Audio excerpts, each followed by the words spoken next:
شروع اللہ کا نام لے کر جو بڑا مہربان نہایت رحم والا ہے۔ اے پیغمبر صلی اللہ علیہ وآلہ وسلم، مسلمانوں سے کہہ دو کہ جب اپنی بیویوں کو طلاق دینے لگو تو ان کی عدت کو پیش نظر رکھ کر طلاق دو اور عدت کا شمار رکھو، اور اللہ سے جو تمہارا پروردگار ہے ڈرو۔ نہ تو تم ہی ان کو ایام عدت میں ان کے گھروں سے نکالو اور نہ وہ خود ہی نکلیں، ہاں اگر وہ کھلی بے حیائی کریں تو اور بات ہے، اور یہ اللہ کی حدیں ہیں، اور جو اللہ کی حدوں سے تجاوز کرے گا وہ اپنے آپ پر ظلم کرے گا۔ اے طلاق دینے والے، تجھے کیا معلوم شاید اللہ اس کے بعد رجعت کی کوئی سبیل پیدا کر دے۔ پھر جب وہ اپنی میعاد یعنی عدت ختم ہونے کے قریب پہنچ جائیں تو یا تو ان کو اچھی طرح سے زوجیت میں رہنے دو یا اچھی طرح سے علیحدہ کر دو،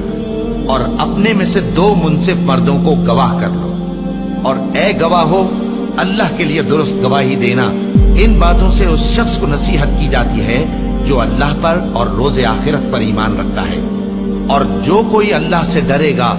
وہ اس کے لیے رنج و غم سے نجات کی صورت پیدا کر دے گا، اور اس کو ایسی جگہ سے رزق دے گا جہاں سے اس کو وہم و گمان بھی نہ ہو،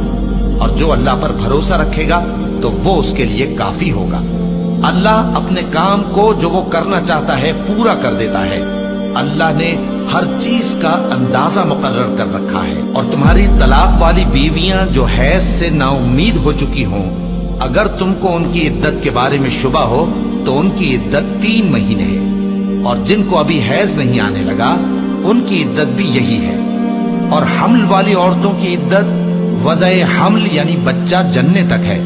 اور جو اللہ سے ڈرے گا اللہ اس کے کام میں سہولت پیدا کر دے گا۔ یہ اللہ کا حکم ہے جو اس نے تم پر نازل کیا ہے، اور جو اللہ سے ڈرے گا وہ اس سے اس کے گناہ دور کر دے گا اور اسے اجر عظیم بخشے گا۔ طلاق والی عورتوں کو ایام عدت میں اپنی حیثیت کے مطابق وہیں رکھو جہاں خود رہتے ہو، اور ان کو تنگ کرنے کے لیے تکلیف نہ دو،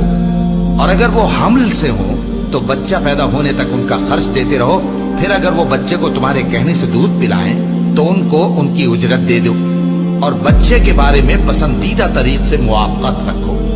اور اگر باہم ضد اور نا اتفاقی کرو گے تو بچے کو اس کے باپ کے کہنے سے کوئی اور عورت دودھ پلائے گی۔ صاحب وسعت کو اپنی وسعت کے مطابق خرچ کرنا چاہیے، اور جس کے رزق میں تنگی ہو جتنا اللہ نے اس کو دیا ہے وہ اس کے موافق خرچ کرے۔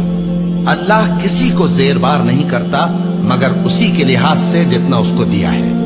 اور اللہ ان قریب تنگی کے بعد آسانی کر دے گا۔ اور بہت سی بستیوں کے رہنے والوں نے اپنے پروردگار اور اس کے پیغمبروں کے احکام سے سرکشی کی تو ہم نے ان کو سخت حساب میں پکڑ لیا، اور ان پر ایسا عذاب نازل کیا جو نہ دیکھا تھا نہ سنا، سو انہوں نے اپنے کاموں کی سزا کا مزہ چکھ لیا، اور ان کا انجام نقصان ہی تو تھا۔ اللہ نے ان کے لیے سخت عذاب تیار کر رکھا ہے۔ تو اے عقل والو جو ایمان لائے ہو، اللہ سے ڈرو۔ اللہ نے تمہارے پاس نصیحت بھیج دی ہے،